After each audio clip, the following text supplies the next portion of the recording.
All right, Chloe. I was looking at your Instagram and I saw a really cool post, and I feel like it's a good way to start off the podcast. So, what if he orders oat milk in his latte? Oh, it would lead to a really big conversation. Definitely, he would be knocked down a couple points. So, if he's a 9, what does he become? If he's like, he must have oat milk. He must have it. I think he drops down to a 3. A 3? Yeah. 6 points? I think for a lot of different reasons. I think it shows kind of his own view of health and his like mentality towards a lot of different things, honestly. But it's like, just milk. I know. It's sort of milk. It sounds stupid, but I think it shows actually a lot about someone. Please, if he's like, divest. first off, if he's ordering an oat milk because his like tummy hurts drinking real milk, I don't know how much he's going to be able to handle a relationship with me. Why?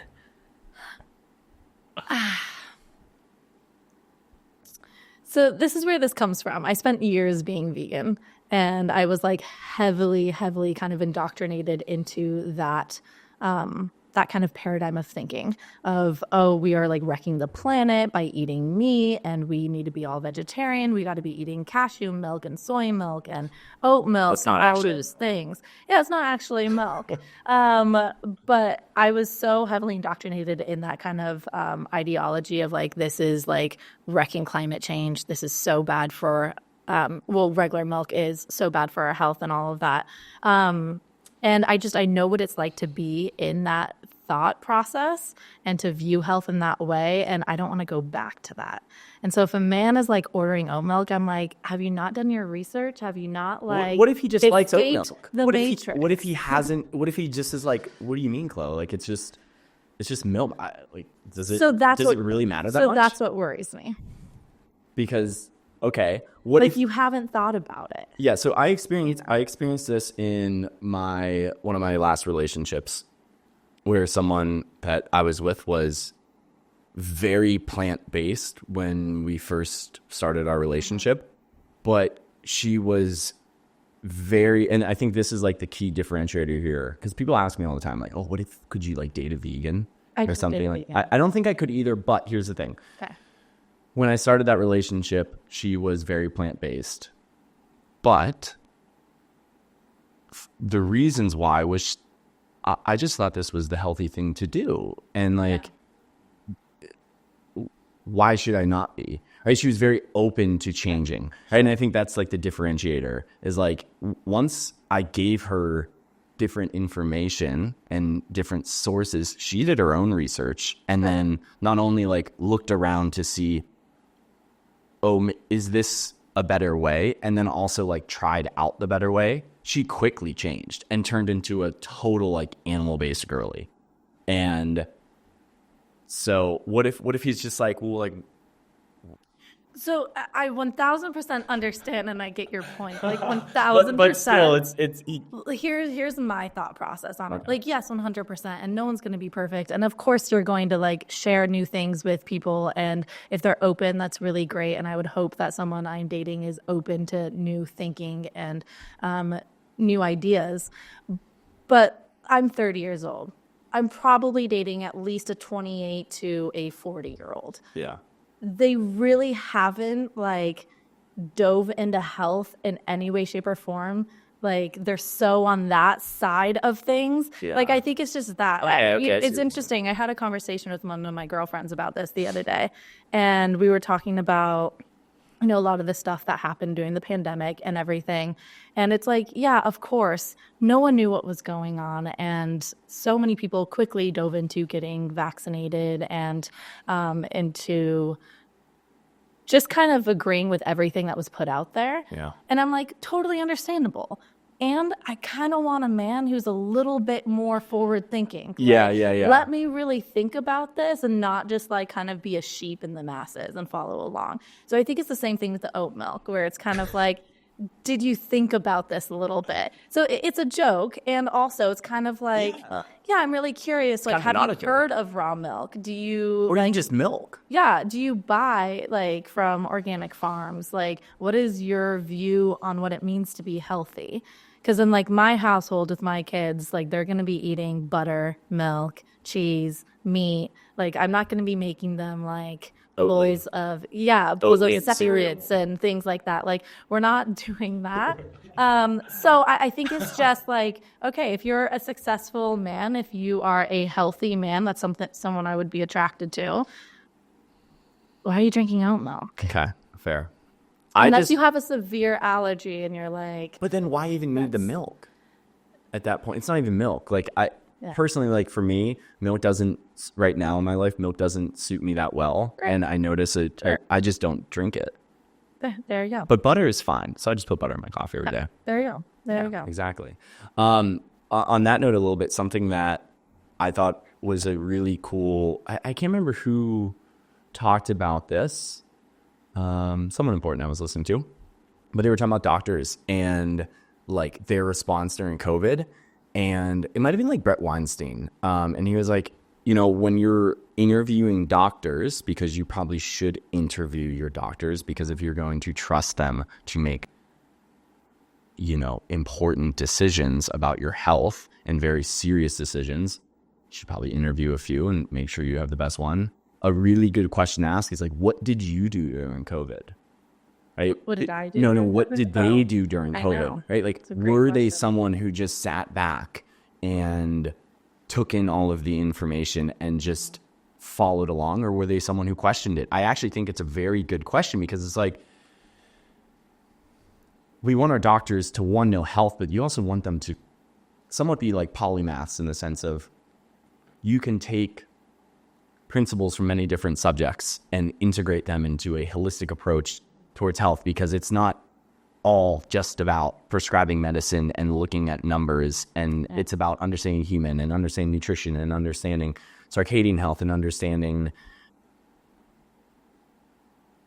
how do you balance ancestral living principles with modern science, because modern science brings so much to the table, but also like it brought mRNA vaccines, and maybe that's not the best thing for everybody to just blatantly prescribe. So I think it's, you brought up that point, and it was something I hadn't really thought about, was like, it's a really good litmus test for like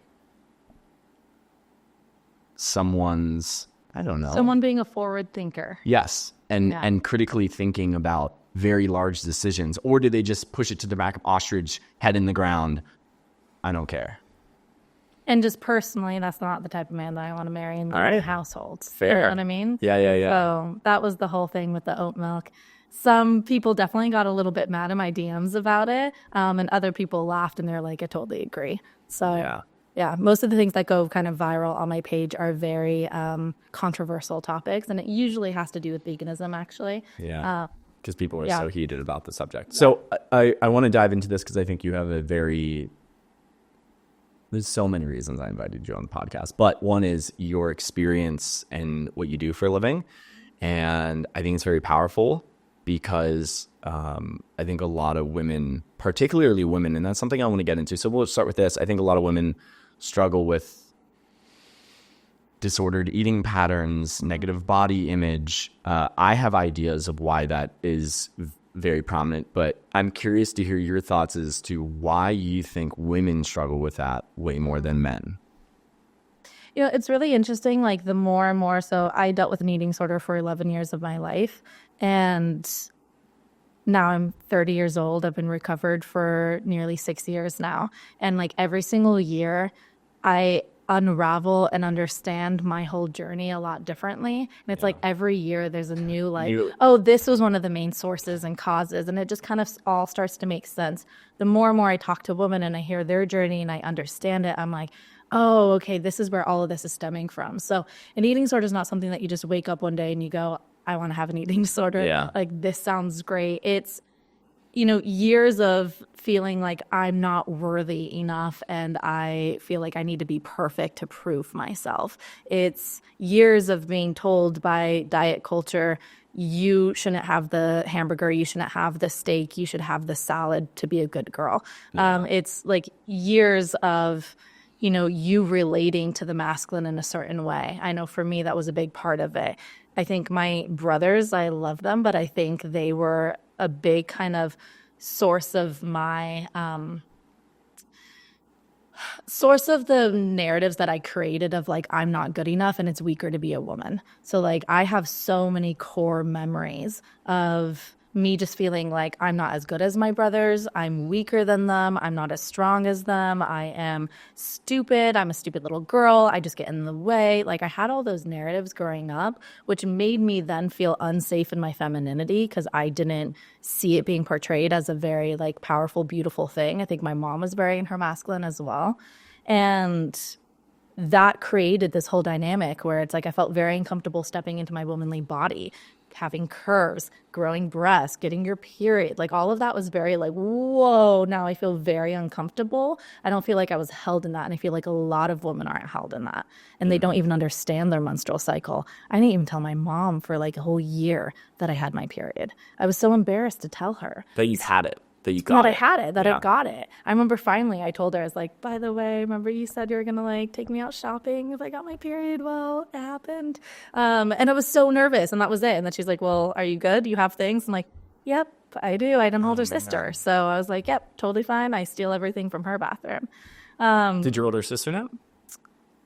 No, I don't think so. I don't think I really kind of told people, which, and this is what I found really congruent with a lot of my clients and a lot of my girlfriends. Like it wasn't an exciting thing. A lot of moms, actually, I have a couple clients where their moms were very mad. They're like, oh, now you got your period. Like now we got to buy you extra stuff. Now you're going to be moody. Now you're going to be emotional. Yeah. And like it was really frowned upon. Yeah. So by the time it came to, I was 14 years old and that's when I lost my period. And I didn't even think to like tell my mom, to raise a red flag about it, because I kind of was like, well, this thing sucked anyway. Yeah, it's a benefit. Yeah, so I didn't have it for 11 years until I finally was in my mid-20s. And I was like, my end goal is like family and kids. And that was a big push for me to be like, you have to get your period back. Yeah. Like there's no more going down this route. And I didn't even really understand all the negative complications. But to go back to your question here, I think women get eating disorders because there's so many things battling against them, against their self-worth and against their feeling of enoughness. And when we don't feel enough, we feel like we got to control the situation so that we can prove it. And there's no greater thing in life to control than food in your body. Like it's such a like big thing that's just right there. That's like everything's like it's a constant too. You have to do it every day. Constant, yeah, and it's something that can like you can get that dopamine hit every single day of like, oh yeah, I only ate 1,000 calories today. Like I'm good. Keep on going. And so I think a lot of women don't really understand their innate worth and value. And that leads to them searching for it externally. Yeah. Okay. I think, well, one, I totally agree. And this is something like, it's actually fascinating to share with people when I'm so interested in periods and cycles and birth. And because and people are like, oh, like you're interested in that? Like, you're interested in all that? Oh, I think it's so fascinating and it's beautiful. And like, I'm so into, I have a friend, Maddie, who runs this company, awesome company called Tala Twins, shout out. And she is a doula as well. And she runs a company called Mad's Birthwork. She is so freaking smart in this realm of during and postpartum care. And it's such a beautiful, like, to kind of go back to your point of like this negative outlook on periods, because it is a burden in some people's minds. And I totally understand that. Like it is somewhat of a burden. I don't have to deal with that. And it doesn't, the hormonal changes, the mental, emotional changes that go along with that, the cost and time and energy to deal with that, and it's somewhat unexpected. It's not something that happens on a routine basis. Somewhat. Well, it should be happening. It should be happening. It should be happening on a routine basis. You're right. And so I see why females may be inclined to take that outlook on it. Like, if I didn't have to deal with this, my life would be better. And then, so. Well, to take it just a tiny step further, I think it really comes down to rejecting the feminine. in a big way. And this is just what I've worked with over 1,000 women as 101 at this point. And this is what I see time and time again. They do not understand the power of their intuition. They do not understand the power of their emotions, how their emotions can lead them to authenticity in life and lead them into alignment in their life. They really reject receiving. They reject surrendering and trusting. And I think the period being gone is just such a physical representation of how far they've gone away from that innate feminine energy. And there's physical reasons, but then you got to look at we as women we have such a special relationship with food. We are the givers of life, the creators of life. We breastfeed our children. We are making sure that the children are fed. We feed our husbands. We just, for so many years, for millennia, us women have been kind of in charge of food. Yeah. In a big way. Yeah. We're so intricately connected to it. And providing nourishment. And providing nourishment, right? In all the senses. Yep. I mean, men do that too, but it's I'll give you the resources. You make the nourishment from the resources. I'll make it into a meal. Yeah. And make sure everyone is fed. Yeah. So I think we have such an intricate relationship with it. And when things go off with food, it's just such a representation of how we've just totally disconnected from our truth as women. Now, I'm not saying women need to be cooks, women need to be that's not it, but it's understanding that we just innately, think about this back in the Bible. This is crazy. I'm not even Christian, but if you read the Bible, Genesis, you have Adam, you have Eve. Eve eats the fruit. She eats something and then she is naked and then she feels scared and then she feels like she did something wrong and bad and then they're outcasted from the garden. It's from the beginning of time, we as women have kind of been told that we're bad for eating. Yeah. And it has really kind of messed us up, I think, in a lot of ways. That is kind of interesting. Yeah. It's very interesting to my outlook on a lot of things, especially when it is in terms of male versus female, it's all evolutionary based, right? And that main evolutionary driver is birth. It is the most important thing that me and you can essentially do in our lives, evolutionary speaking, because it's what propagates us. It's what keeps the human species going. It is our goal in life. Whether we like it or not, it's kind of our goal. Well, and your body is driven. Yes, your body wants you to do that goal. And, I'm totally do whatever the hell makes you happy. And that's... Oh, totally. But I tell women, I'm irrespective of if you want kids or not, you need to be ovulating because that is what your body is driven to do. And you will be radically unhealthy and unbalanced. Yeah, it's also just the healthy state. And, I think a really big, I'm curious to hear your thoughts. We have never talked about this, but naturally it's coming up. So I've first heard about this when you familiar with Louise Perry by any chance?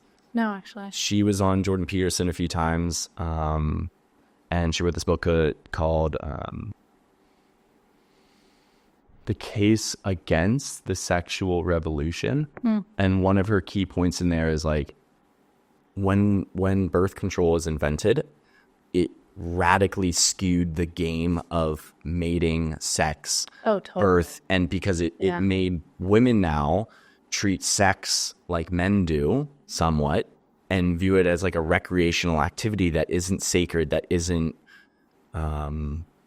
something to be honored, because there's no longer the risk of getting pregnant that drove the whole being of women naturally treating sex a little bit more carefully than men do because of the risk. Totally. And I totally understand not wanting to get pregnant, but also just blatantly prescribing I don't know, probably way more than 50%, but definitely 50% of young women on birth control. I would be interested to know the stat actually. At least in America, a lot. At least in America, it's got to be over 50%, right? When you're 16, 17, 18? Yeah, it's pushed on you. Every single time you go to the gynecologist with anything, I have a little late cycle, I have no cycle, I have acne, I have, migraine, Acne's the craziest one. It's we'll solve your acne with birth control? Well, because it's hormonally driven. Yeah, but still, it's don't even. But it is crazy. Like, because you have acne, we're going to go ahead and stop this process of ovulation. Yeah. And like, you're no longer going to be creating progesterone. Like, it is crazy that we so quickly just go to that. So I work with girls who lose their period completely, and they will go to the gynecologist. A lot of them are very... Okay, I shouldn't say this. Actually, anyone in any body size or shape can have anorexia or orthorexia or an eating disorder. But what we often see is a large majority of those who have been restricting are living in a very smaller body. They have, all these habits like excessive exercise, and they'll go to the gynecologist and be like, I haven't had a period for 15 years. And instead of the gynecologist being like, well, your body fat is too low, you're running too excessively, you're only eating salads, you're not eating any meat, you're not eating any carbohydrates. What lifestyle brought you there? No, the first thing they do is they go, okay, well, let's get your period back by putting you on birth control. This is one of the biggest fallacies out there. And if you're a woman, and if you've ever been told this, let's like regulate your cycles via birth control. Let's get your period back by birth control. How does that make sense? It doesn't, because this is what birth control does. It tells the hypothalamus to pretty much stop, follicle stimulating hormone, luteinizing hormone from being released, and you're not going to ovulate. So it stops ovulation. So the idea that we're going to get your period back by stopping ovulation, what I want every woman to know is that it's just a withdrawal bleed. Like, it just makes you feel like you have a period, but you're not getting any of the beautiful benefits of going through that natural cycle. Not just like for thyroid health, for your metabolism, so many different reasons why you need proper estrogen and progesterone levels in your body, your sex drive, like so many things. But I forget where I was going with that. It's needed in so many different areas of your health. And also emotionally, that's where I was going to go with it. That like cycle as a woman, I've learned to really appreciate it after not having a period for 11 years, then getting it back. Going through that whole cycle of like the follicular phase, you feel really strong, you feel really guided, you feel directed, you feel like, okay, let's go, let's accomplish. Ovulation, you feel totally different. You feel like, I feel so hot, I feel so flirty, I feel so open, I feel so just like ready to connect. Then you go through your little like luteal phase, and you go through, okay, now I'm like starting to really think about life. Now I'm starting to analyze everything. And then you go through your little winter, during your period, and you kind of cocoon in, and then you come back out. I think that is what prevents burnout with women, is that we go through these phases. Yeah. And it's a natural monthly, 28 days. It naturally resets me. I'm like, okay, I can't constantly be going like this. Yeah. I don't work on a 24-hour clock like men do. Yeah. And so having this period come in, it helps me you do somewhat, but there is a large governing cycle. Thank you. There's a large governing cycle here where I'm feeling differently every single day in my cycle. Now, I've lived without it, so I know what it's like to be flatlined. Yeah. And that's when you just push yourself way too hard. That's when you go into adrenal fatigue. That's when you go into insane digestive issues.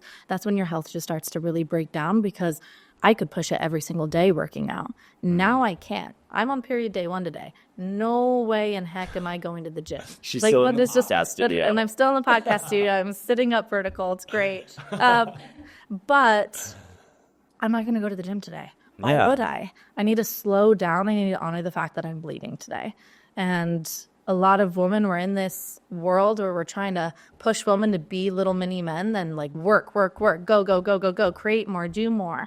And then that just radically burns us out. Yeah. It's such a beautiful process. And I actually find it really interesting, because I find that a lot of women don't really know that. They might know the phases, but they don't realize that they should naturally change their diet, change their exercise, their stress levels, their movement patterns, their sleep cycles, you could just call it stress overall in any form.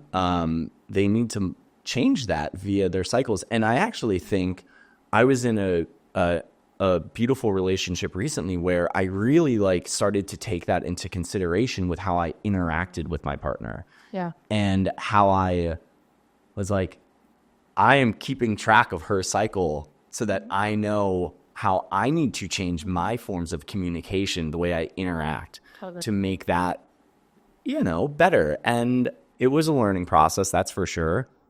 And I think it's really important. I know, like for me, and I think this is really kind of just across the board. Everyone's different, right? So you do have to understand each woman specifically, where is their cycle taking them. I think for a lot of women, it's like that week before the period, like I cannot take any negative feedback. I cannot take any rejection. I can't be on a sales call and then say no. It's just literally going to wreck me. But in my follicular phase, I'm like, it's all good. Give me all the criticism. I can take it.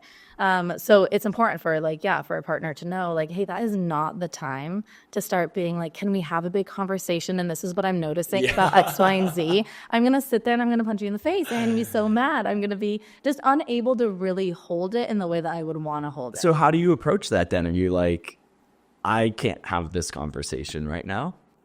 Yeah, I think being just open and communicative thank you. You're welcome. Being open and communicative with, this doesn't feel like the best time for me to really dive in and approach this conversation. Yeah. Okay. It's going to depend on every single situation. And I'm not saying we're so fragile and you can't touch us during that time, but I think it is good to know that we do end up being a little bit more short, a little bit more irritable, and just our brain doesn't work. It's not optimal. Same. It's not optimal for that type of experience. Yeah, just like it's not optimal for me to work at like 1 a.m. in the morning. Totally. Right? Like, yeah, I could do it. I could wake up and do work, but like probably not the best time to do the best work. Probably not the best time but to do the best work. It can get done if necessary. Yeah. You're just going to be kind of operating on a lower state of physiology for that specific activity. Totally. Yeah, it's very interesting, and it's also, you know, it kind of ties into like this boss babe, go grind, get all the stuff done. And you're a very successful entrepreneur, so I think it's inspiring, one, and two, it's, you know, as a white hetero cisgendered male, I have like I'm on the with he him pronouns. Yes, with he him pronouns. I'm at the bottom of the totem pole to express opinions on this. Well, maybe. I'll do I have your Yeah, go for it. Okay, I have your consent to talk about this. Thank you. Just making that very clear. Very clear, very, very clear. My listeners will know that I don't give a fuck about it. So, yeah, to a certain point, I respect people. But yeah, I think it's very interesting, and I'm very like in also like dating dynamics and all this stuff, and it like forces a lot of the zeitgeist, the culture of like grinding, just go do the stuff. And I agree, it's like connecting with your feminine. And so back to my friend Mads that does this birth work, like she is such a beautiful community of women like honoring their bodies. She posts like pictures of like women, like they're all like naked with their babies, like out in the forest. And I'm like, this is so cool, because we don't have that anymore. We used to live in these small, tight-knit tribes. The men would hang out with each other mainly, and the women would hang out with each other mainly. And I think, and most of our interactions would be with the same sex. And surely you had partnership, but that wasn't so much of a large percentage of your like daily relationship. And I think it's this lost connection with like our mothers and our grandmothers and the intuitive wisdom of keeping everything that is the structure that we live in like nourished and safe and healthy. And I think we're just missing that. So, and I think you're doing an amazing job too. It's like you both do like this amazing type of work to bring women back to community, back to themselves, back to being vulnerable with other women. Yeah. You know, one of the most beautiful kind of memories I have in my mind was recently, actually. So my sister has a 10-month-old. She went through the whole birthing process. She started it at home. She tried to have a home birth twice. One ended up in an emergency C-section. The other one ended up in a whole long, complicated story at the hospital ended up. But what was really beautiful, though, about that moment is we had her at the home. We had all the lights turned down low. We had her in this nice, beautiful silk robe. She's sitting on a little, what do you call those exercise balls that you sit on? Swiss ball? Like a big one? Yeah, she's on like a big Swiss ball. And I think it's just so beautiful to just watch the interaction of like my mom and her. And just like my mom had 6 kids. She had 3 of them at home. She had all of them unmedicated. And to just watch my mom give my sister this like wisdom and advice that like, yeah, her partner's there. And of course, we're so glad that Ryan was there. He's the support. And like the people that mattered, I think the most to my sister was really that like advice that she got from my mom. Yeah. Like how to breathe, how to relax, what's going to happen. And I think we see this.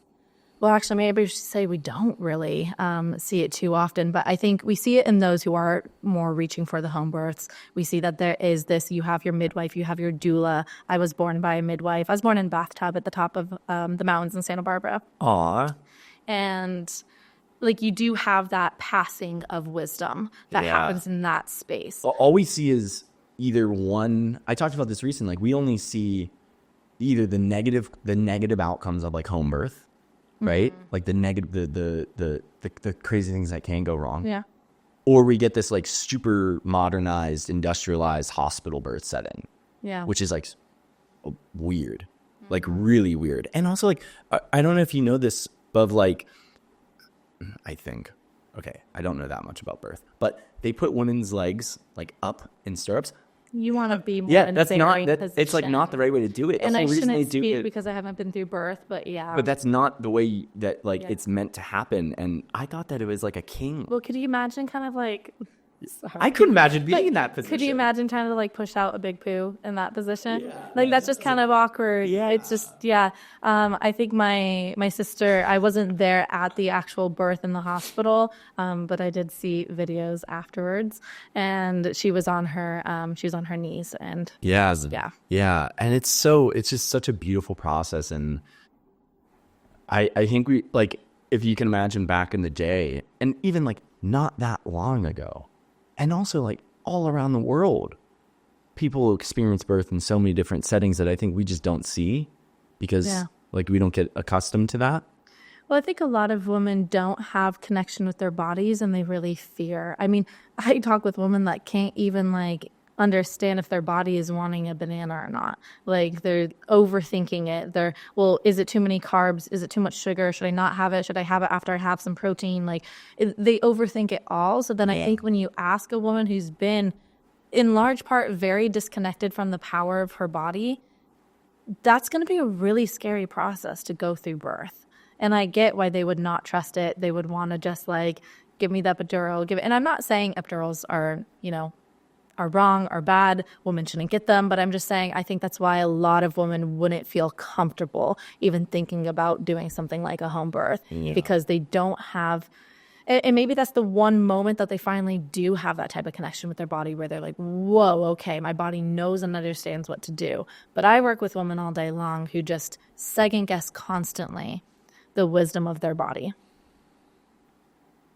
And it's sad. It's sad because I think that there's a lot of wisdom in our body and there's a lot of feedback that we get. Yeah. And women are just like too afraid to listen to it because they're like, oh my gosh, I'm really craving like cheese and sauciness and meat and all that. But then they're going to get in their head. They're going to be like, that's so many calories. And it's so bad for you because, it's like. Yeah, and it's so bad for you. I shouldn't be eating meat and this is bad. And I need to be eating lean, turkey breast and like all of that. And yeah, it's just like, it is sad to see that women, for a large part, have really kind of stepped away from understanding what is good for them. Yeah. And they reach a lot for external sources. I met with this one client. We were working together for like 2 years, actually. And she kept on coming to me so like afraid of carbohydrates, so afraid. And I would meet with her and I would like, okay, let's talk about this. I break down the fear, help her out. And then she'd come back next week. But what about this? And I finally was like, where are you getting this? Yeah. Like, wait a minute. Like she was really afraid. She was pregnant at the time. I helped her get pregnant with 2 of her kids. She was really afraid that her baby was going to be too big if she ate carbohydrates. And I was like, where, like, what, who told you that? And she's like, oh, well, this doctor, and they wrote this book, and I listened to all their podcasts. And I'm like, we need to stop with that. Like, there's so many... The baby's going to get too big because they're eating carbs? Yeah. And then the bigness will have issues with birth? Painful birth to a baby that is, not at a good, healthy weight. There's a lot of fears there. And I was like, okay, we need to, like, we live in such a fear-mongering kind of energy state with food in a lot of ways, where it's like, we got to hate the fats, we got to hate the carbs, we got to hate the meat. It's like, we're always trying to hate we have something. too much information now. Back in the days, there was no information. The information was, how does this make me feel? That's literally the only thing you And common sense. Right? Yeah, like a well, bag like- of Doritos has how many ingredients in it versus a sweet potato, and then we judge carbs on the same level. And Doritos, sweet potatoes, all carbs are bad. I'm like, I'm not sure that's actually true. Yeah, well, I guess most of my point was like, you were correct. And we have all this like nutritional research, and also like nutritional research is like one of the more flawed research. It's needed. Did I tell you that I studied epidemiology in school? Public health and epidemiology. Wow, you were like totally in it. Oh, no, totally out of it. Okay. But taking those classes. Yeah. It's like, oh, we know exactly like all of these things. It's like, how was this study done? Oh, you asked people like how much meat did you eat over the last year? With no understanding of quality, no understanding of their thought processes, their emotion, like their ability to process their emotions, to work through trauma, their connection to nature. Like, are they using their phone till 1 p.m. or 1 a.m. every single night? In those classes, it made me really understand just how flawed nutritional science is, how young of a science it is, and how we really actually don't understand that much about the body. And then everyone goes and creates these books based off of these studies that are cherry picking all of this information. So I really like my work, what I do with girls, because they come to me highly orthorexic, so fixated Which on means? Orthorexia is an unhealthy obsession with healthy eating. Okay.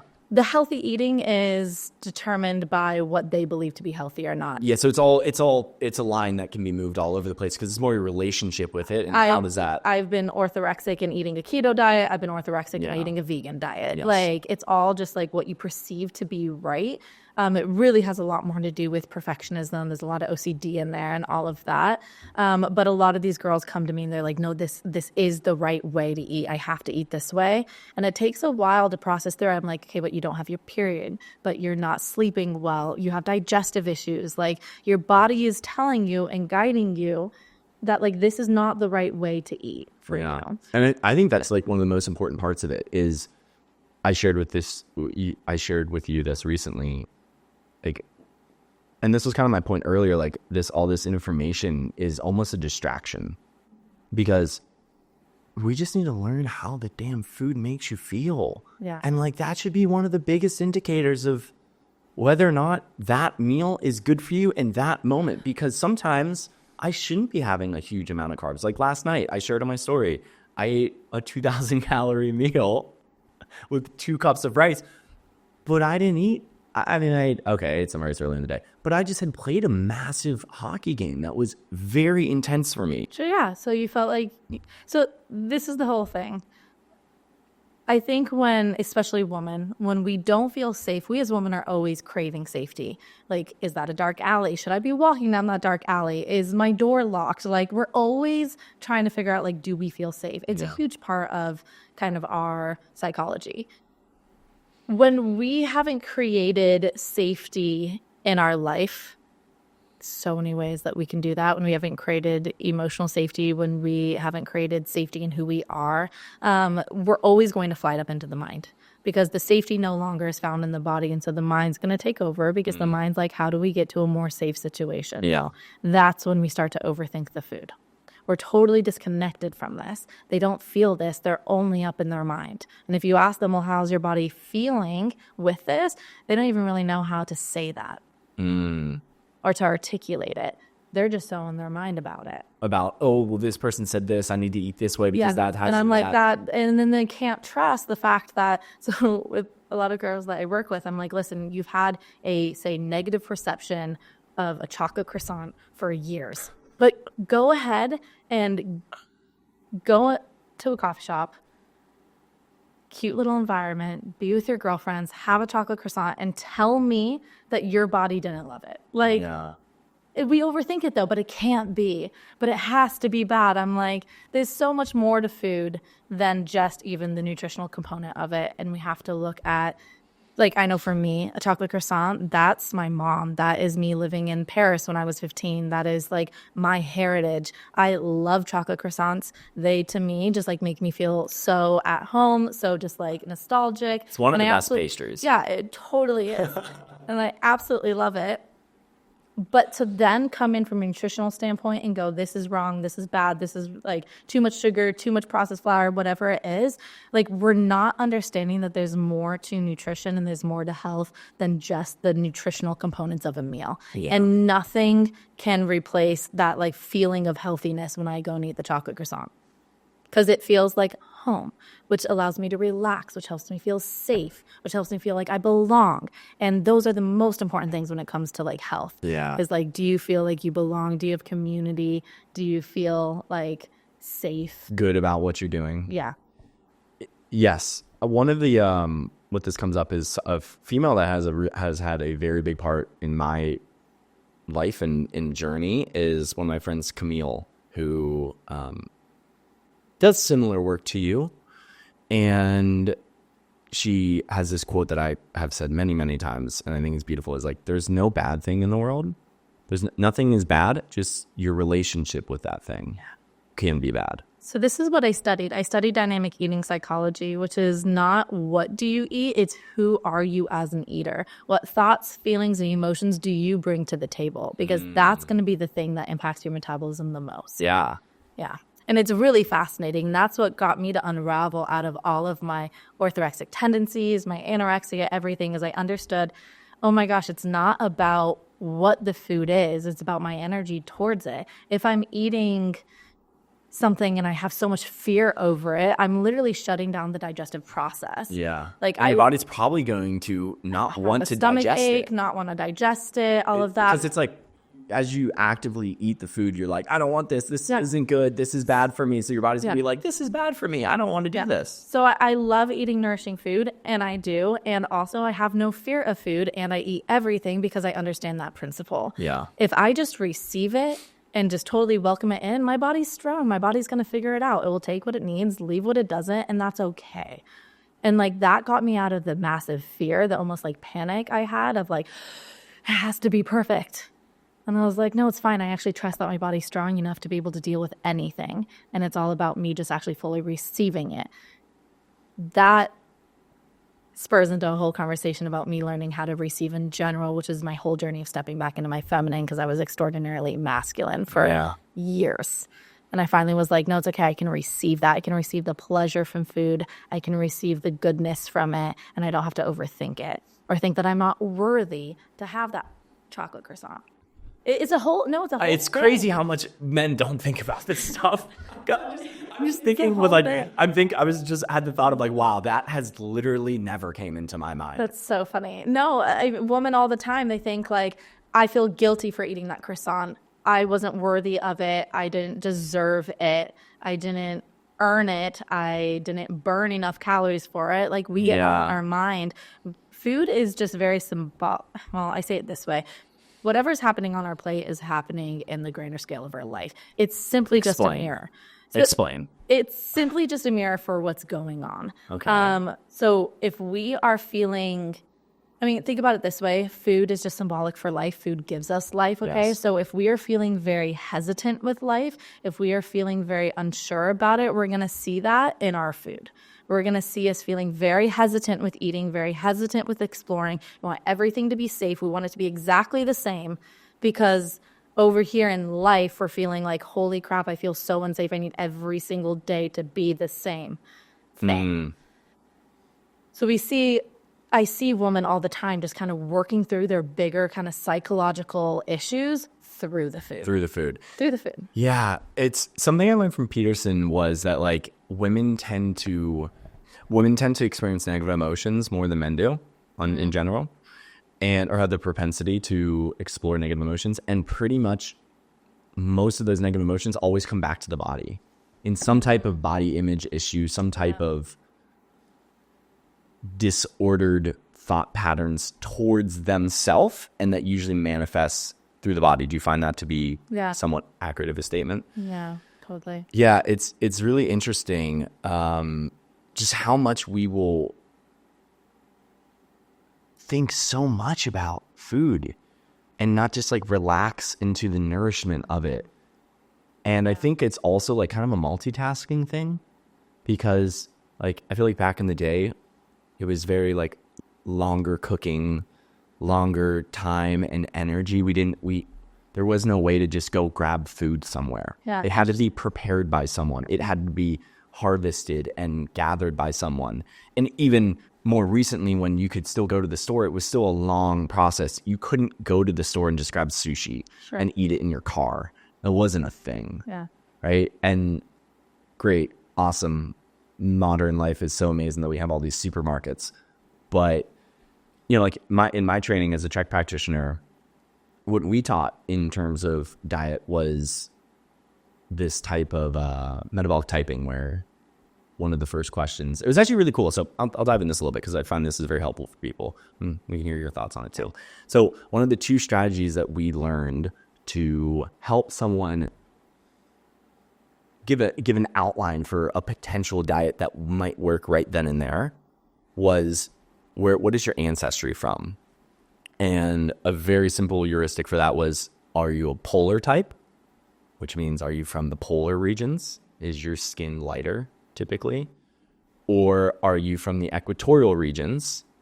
And these are two ends of the spectrum. You can be anywhere in between. Are you near the equatorial regions? Darker skin, more carbs. Sure. If you're in the polar regions, more animal-based foods. Yeah. Exactly. Whale blubber. All whale blubber. It's the only thing you can eat, and narwhal blubber. So that was one of the first things. So let's say, okay, let's take that into the consideration. And then the second thing, which was so beautiful, was like this questionnaire that was like, what do you crave? What do you crave after a workout? And it was really cool because it was either A, B, or C were the answers. And it was very easy to realize what the answers were. A was a polar answer, B was an equatorial answer, and C was So if you crave carbs, or if you crave yes. Do you crave? So like, what type of meat do you tend to go for? Do you tend to go for the fatty cuts, the red meat, the ground beef, or do you go for the chicken, the poultry, the leaner cuts of meat? You know, do you respond better? Do you sleep well when you eat carbs at night? Do you crave sweets? Which are like kind of like, well, it was a question was like, what was your relationship with sweets? Are you a sweet person, or are you more like the salty, you know, you don't really care for it? Sure. This is a really big one. I love asking people about this because it's hard for me to think of the opposite side. I'm a very polar type. But one of the questions is like, do you eat to live, or do you live to eat? Interesting. What's your answer? I eat to live. Yeah. Okay. I So eat to live. yeah. Okay. So that's kind of a philosophical one. So maybe you're thinking too deeply about it. But like, it is kind of philosophical when you're like, I don't think I love food. I like to eat, but Oh, I'm not like oh my gosh, I'm already fantasizing about my lunch. Yeah. Kind of like lunch is going to be You're whatever kind of in it between. is. Okay. You know what I mean? Yeah, I'm the That is opposite. it. I'm so like, I love food so much. I love cooking. I want like the most delicious meal. I look forward to meals so much. And what was really eye-opening for me, one of my friends here in Austin, it really changed my perspective on food, because I didn't always think this, but like I had somewhat of an idea around fit men that we were like really big eaters, and it was really easy to like gain weight and lose weight, and gain muscle and lose muscle, and especially if you were a fit, well-muscled man. And then I met one of my friends who was about the size of me, and he like struggled to eat. He would put sticks of butter in smoothies, full stick of butter. I don't struggle to eat. I will eat. Yeah. I'm not like trying to like force down. He couldn't lunch. eat enough calories. Yeah. And I helped him out by saying like, put butter in your coffee, and he wasn't mixing it. It would just all sit on the top. I was like, what are you doing, bro? Come on. And so that helped him out. But my point being is, he was the total opposite. He like was like, the question is almost like, could you go your life without eating? If you didn't need to eat, would you not eat? Oh, I don't get those people. Yeah, I don't fall on that. Yeah, because I think you're more on the side of me a little bit. You might be I don't get those people who are like, I didn't think about food today. I'm like, I mean, I don't sit there fantasizing about food, but like, I'm eating breakfast, lunch, and dinner. And you love I'm it. excited about Yes, eating exactly. breakfast, lunch, and dinner. Yeah. But like, yeah, some people are just like totally uninterested, and they're just like, I do this because I have to. Yeah. I find that really interesting. I have no idea what that stems from, and I'm not going to try and psychoanalyze that. Yeah. But all that to say, I think we can like round it back to, it makes absolutely no sense for there to be one way to eat, one right book, one right diet. But I think all of us are not all of us, but a lot of us are kind of in the hopes of finding that. Instead of understanding that we just are our best nutritionist and understanding like ourselves, exactly. Instead of like looking for this like perfect book that someone wrote about nutrition. Like, okay. But you've read a lot of books on nutrition. Not anymore. So it's so interesting. Yeah. I used to be so fascinated with like nutritional podcasts. I wanted to read any and all book about nutrition, about these new diets and all that. It used to fascinate me so much. You could not like sit me down for a health podcast. I will literally be like on food. But you can sit down for birth. On nutrition. But I can sit down for what? For like a birthing podcast? Yes. Yeah, but that's way different. Well, it's on health. It's way different. Okay, but you could sit down and learn one about your cycles. Like if you had like these two like experts. Sure, I don't even like. Yeah.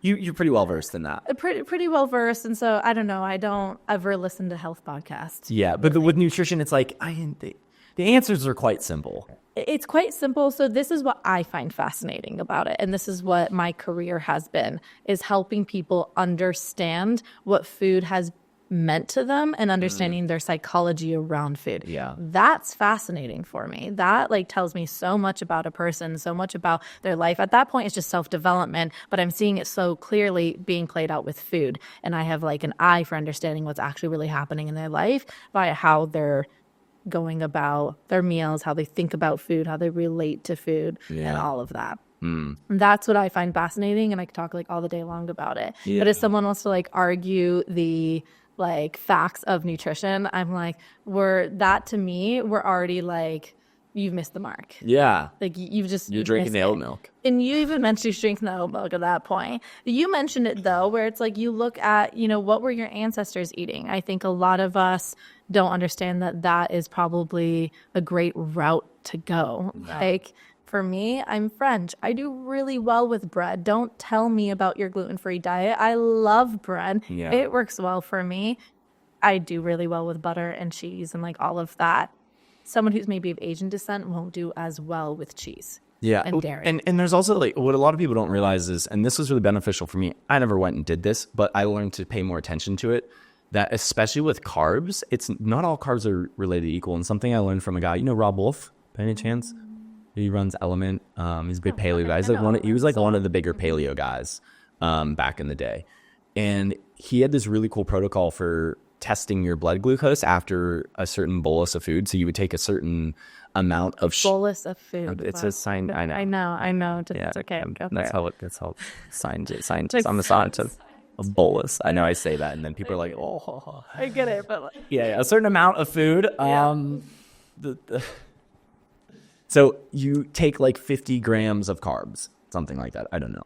This is literally how much. I had to download MyFitnessPal to do the. Did you see my story? I like posted like the measurements of my food. It's okay. I posted that. I was like, I literally is so not what I do in life.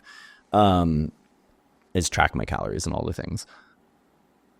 So you get like 50 grams of carbs, and you take the ones you eat the most: sourdough, sweet potatoes, basmati rice.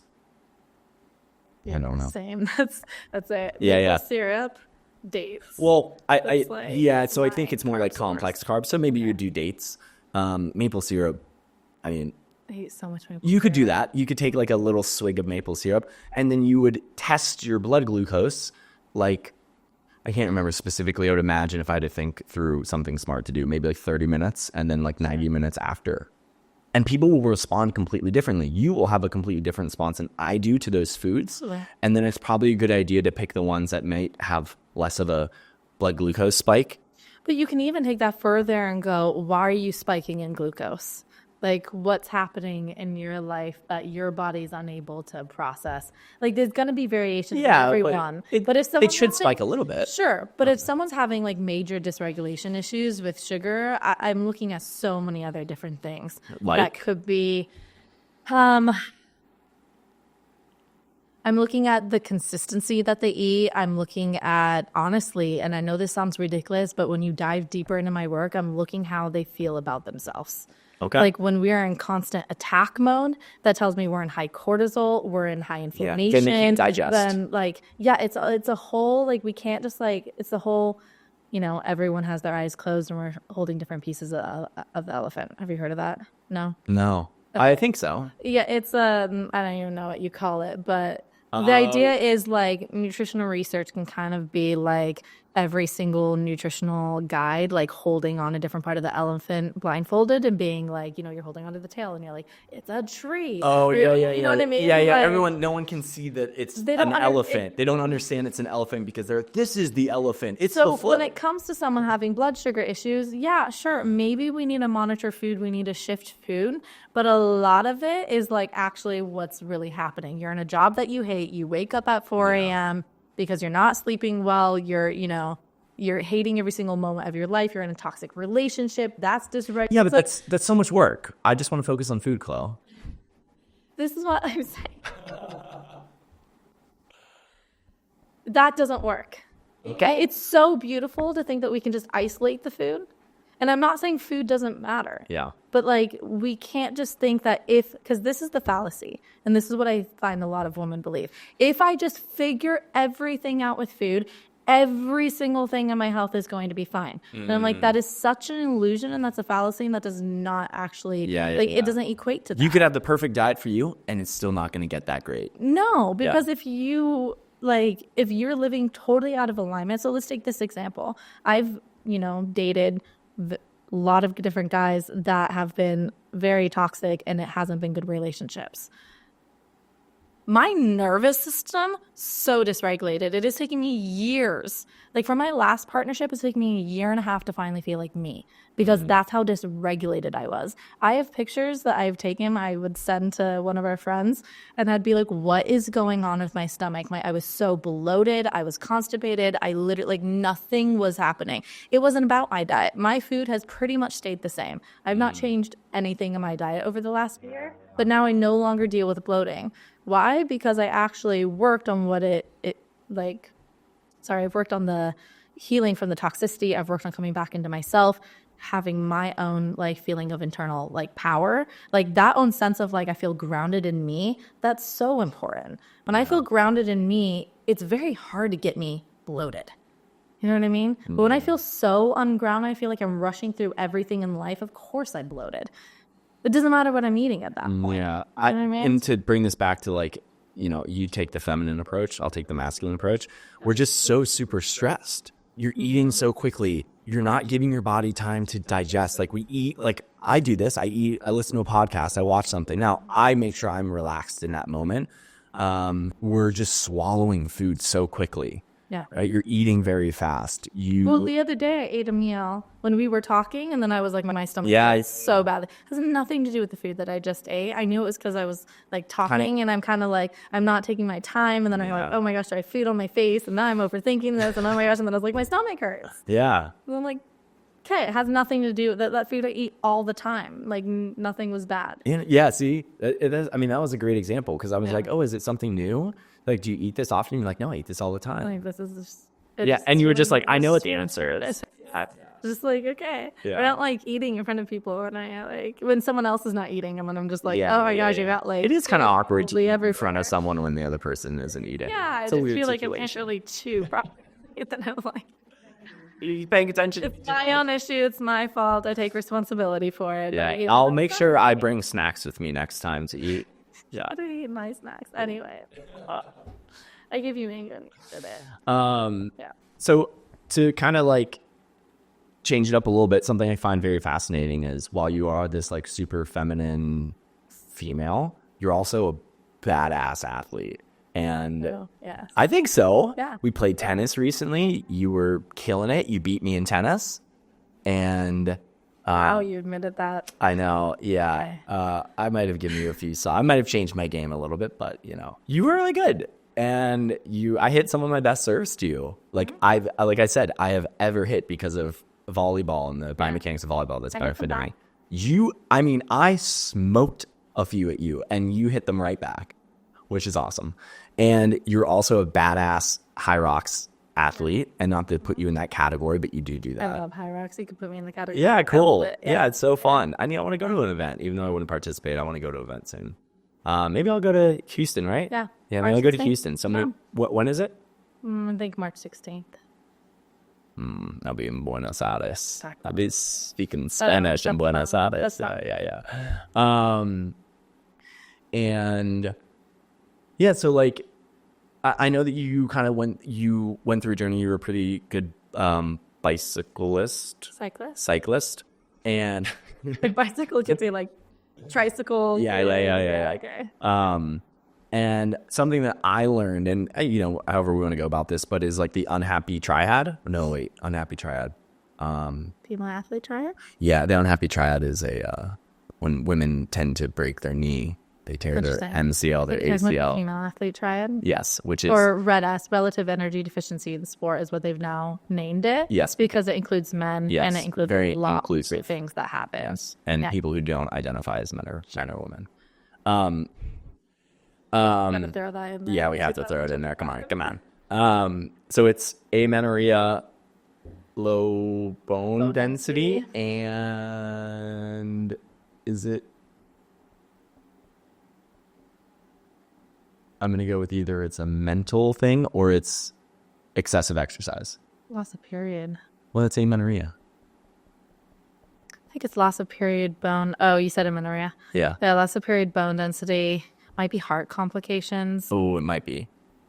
I actually can't remember. Yeah. Because now I just go by RED-S, which is relative energy deficiency in sport. It's just sharing like everything that happens on the psychological level, on the metabolic level, on the like everything from the heart complications to the thyroid to digestive issues and all of that. It's more complete. Yeah, and it's so wild that like I have never struggled with.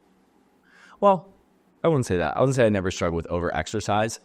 It's always been very playful to me, and my exercise has never been steady state cardio. I'm a sport person. I play ice hockey, volleyball, spike ball, tennis, and I find it very fascinating that like a lot of women get stuck in this like super like cardio state, like steady state cardio, doing tons of hours, running, cycling, and then they eat very small amounts of calories too. It's a bad combo. It is a very bad combo. Yeah. I just got into running, really honestly, like 8 months ago. I would have it here and there. I feel like cycling was more my form of like cardio, but then I stopped after I got hit. But I started adding in running, and now I'm like, I love to run. Like I'm running like a 550 mile. Like that's I crazy. really push my Let's be telling running. Yeah. But I cannot run every single day. I don't think my hormones would let me run every day. I don't think my body would really like that. But yeah, a lot of women, I think they lean towards the cardio because they think it's going to help them lose the most weight. Yeah. And burn the most calories. Yeah. And they're just thinking of that. I think we totally forget about health. Like, and as someone who loves to push myself athletically, I am like making sure that I am like fueling adequately, that I have complete rest days, that I'm not overdoing it. Yeah. Otherwise, I'm going to end up with, I have clients who, they're 35 years old and they're on like their 10th stress fracture. Like they can't even like walk off the curb without like their bone in their foot breaks. And that's like, just a total draining. That is like at a foundational level. You have drained your freaking skeletal system of its nourishment. But they'll just keep on going. Because it'll, right? And the whole reason that happens is because your body is out of certain types of minerals and your body doesn't run off of thin air. Yes, and it will pull them. It will pull the nourishment from your skeletal system to the blood or to the other organs. Also from your muscles, and your heart is a muscle, and that's really scary. Yeah. Yeah, it's wild. I also find it very interesting, this like story that women tell themselves, like, if I weightlift, I'm going to get bulky. And I'm like, you try, because have you ever... This is years. Like, go talk to a female who is trying to get big and tell them that. Tell them you got to eat so much food. And you got to work out so hard. Yeah. For a long period. I'm like, listen, do this for a year, and then we can have this conversation around if you're getting too bulky or not. Because, like, quite honestly, it's going to take you probably years to get bulky, depending on where you're at, but most of them are, you know, on that I spectrum. think a lot of the women that we see too that are like properly bulky, I mean, they're on steroids. Yeah. Yeah. Yeah. Not all of them. Probably bulky. A lot of them. A lot Maybe, of them. maybe are. like, When you see someone who's properly like, dang girl, like, yeah. what you doing? Yeah. Steroids. Yeah. Yeah. I mean, it's like, yeah, it's really hard to build like that much muscle. Yeah, I've never really gotten that fear. Weight training's great though. I love weight training. But here's the thing with it. With any exercise, really. Exercise is so great. It brings stress to your body, but in a positive way, right? But when you are overstressed, you're just depleting your body. Yep. When you have overdone it, you're depleting the body. And it actually becomes one of the worst things that you could do for your health.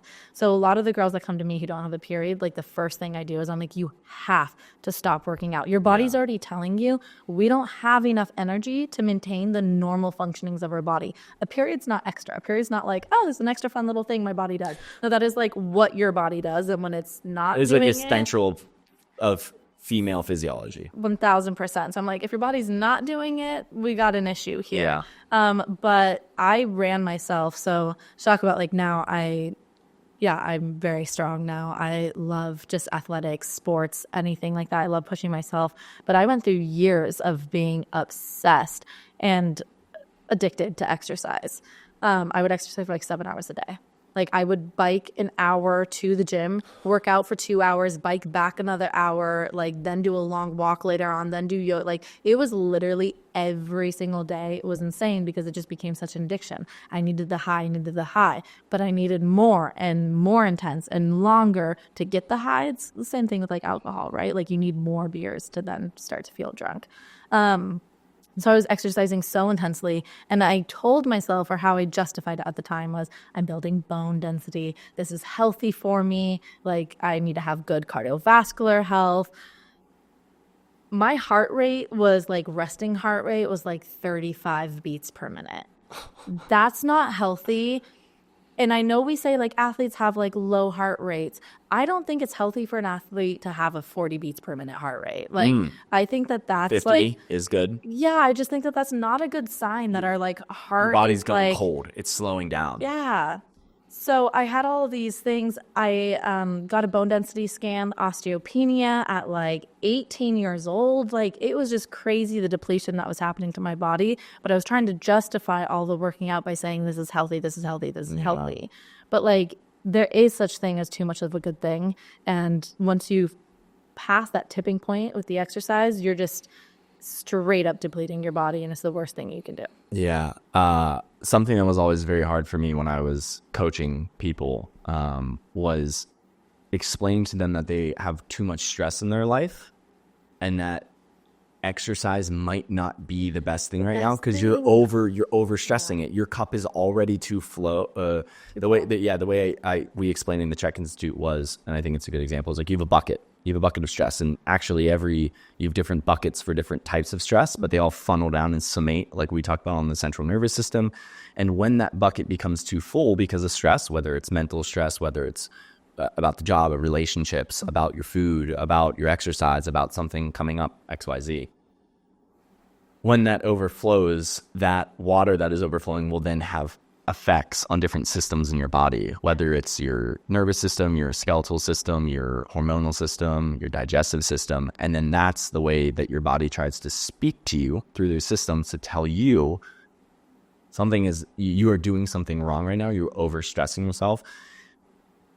And I think the answer to being unhealthy has always been just exercise. And that is a great exercise is a key in being healthy. But it's actually calm your nervous system and de-stress. Yes. It's the most important thing. Yeah. When I feel like overly stressed, I will not work out, and I'll go lay on the grass. I'm like, this is a like park day. Yeah. This is me to be in the sun. This is me to just like get my feet on grass.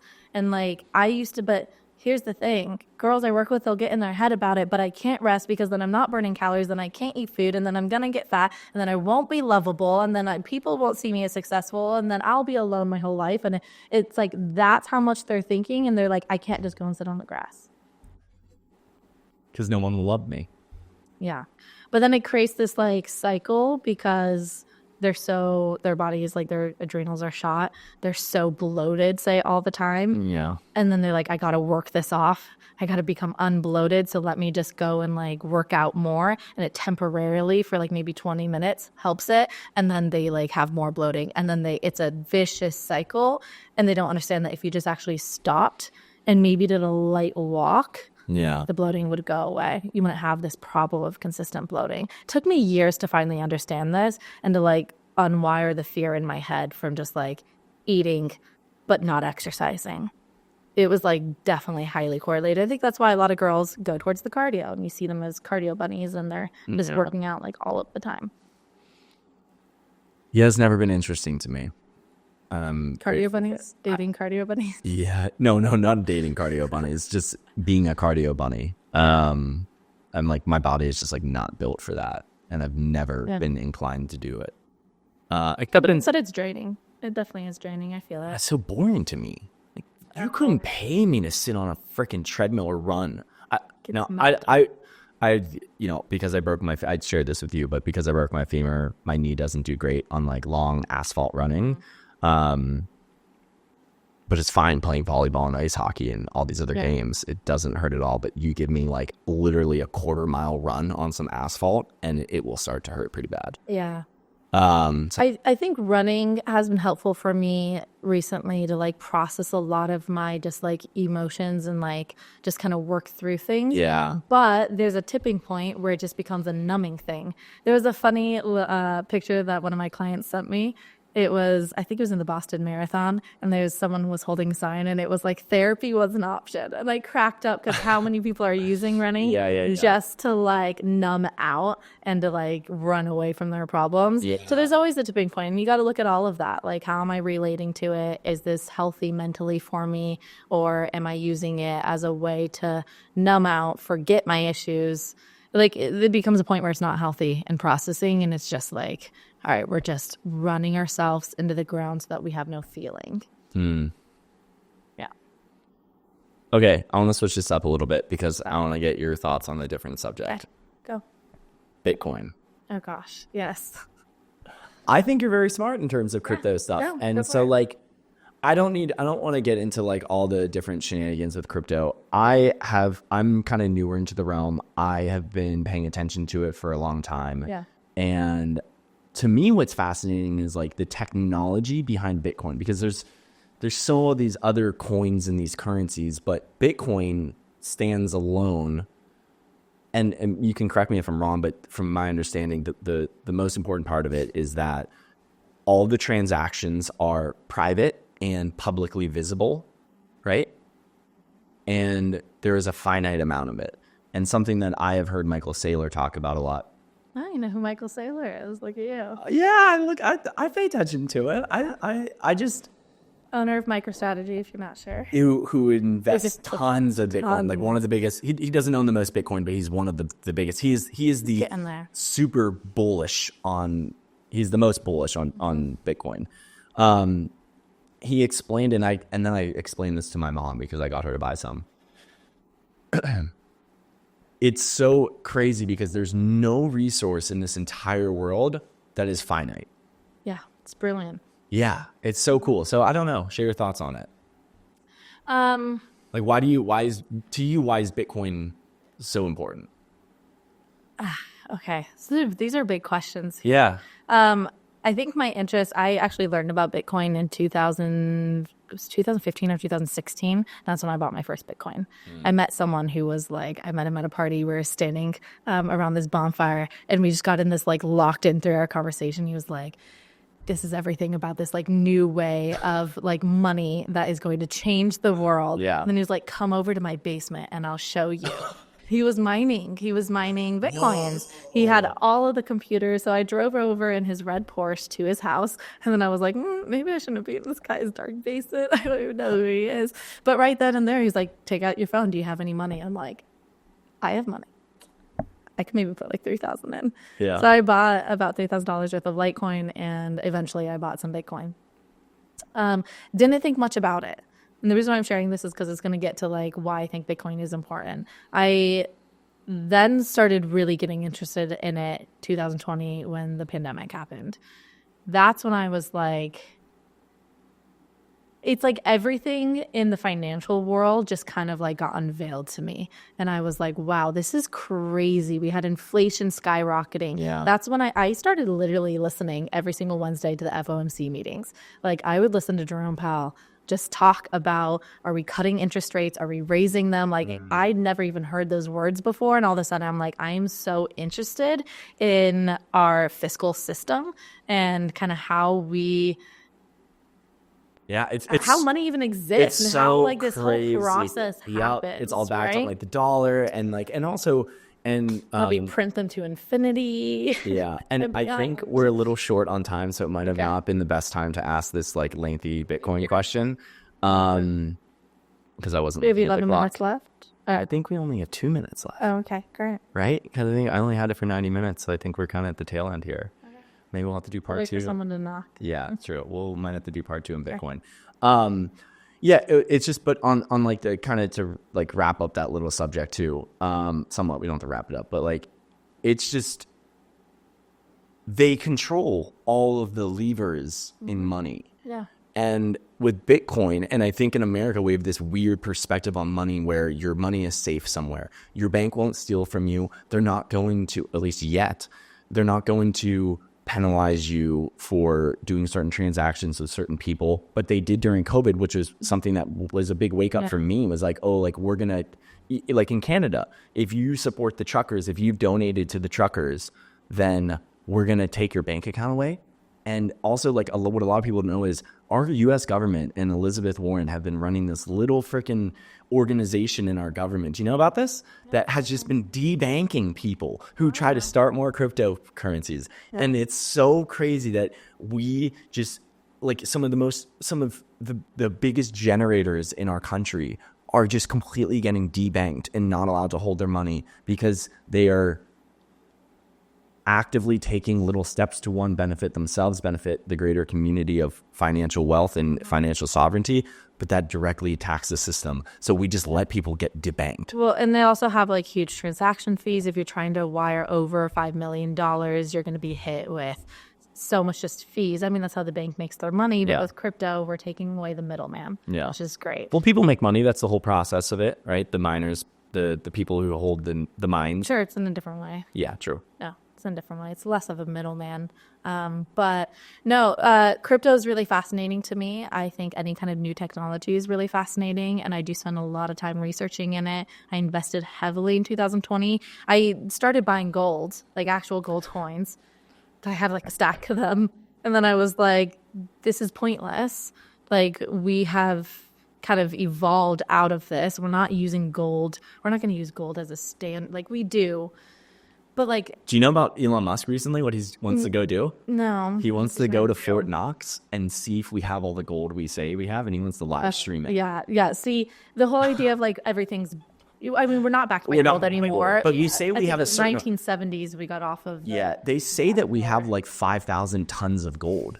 And it said it's in Fort Knox, and he's like, I want to go live stream to show everyone that. I love Elon. I'm like such a fan. Same. But anyways, I was like buying these gold coins, and then I was like, this is like, gold doesn't move anywhere. This is not going to be a good store of my wealth at this point. And that's when I heavily, like every single dollar, I had maybe $5 in my bank account, enough to just not get the fee of like, you have too little in your bank account. Yeah. But every single dollar I own into Bitcoin, and then eventually other various cryptos, and traded my way up in 2021.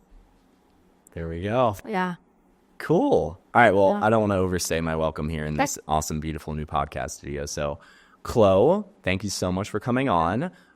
Plug yourself a little bit. I just went on your website and saw your awesome page with all your amazing offers and the testimonials, and for women who want to dive into some of the topics they might have related with you, and all the things you help people work through that, where Yeah. Promote yourself, please. Best place to find me is at Flow with Chloe, either on YouTube or on Instagram. Instagram's probably the better place. But if you have any sort of disordered relationship to food, you're caught in the binge restrict cycle, you don't have a period, you are restrictively eating, you're anxious about food, you're fearful of food, maybe you've lost your period, maybe you want to get pregnant and you haven't had a period, then I'm your girl to definitely help you navigate that and have a peaceful relationship with food. Cool. And I can say, after knowing you and hearing all the stuff we just talked about, but also our previous conversations about this, that you're talking about, it's such an important topic, and it's how women can heal one of the most important parts of their life, of their mindset, and nourish their bodies in a way that will be life-giving to them. So thank you for offering that to women and taking your time to go through your own journey and invest in your epidemiology studies and all the things that got you to where you're at. Yeah. Thanks for having me on. Cool. Thank you, Chloe.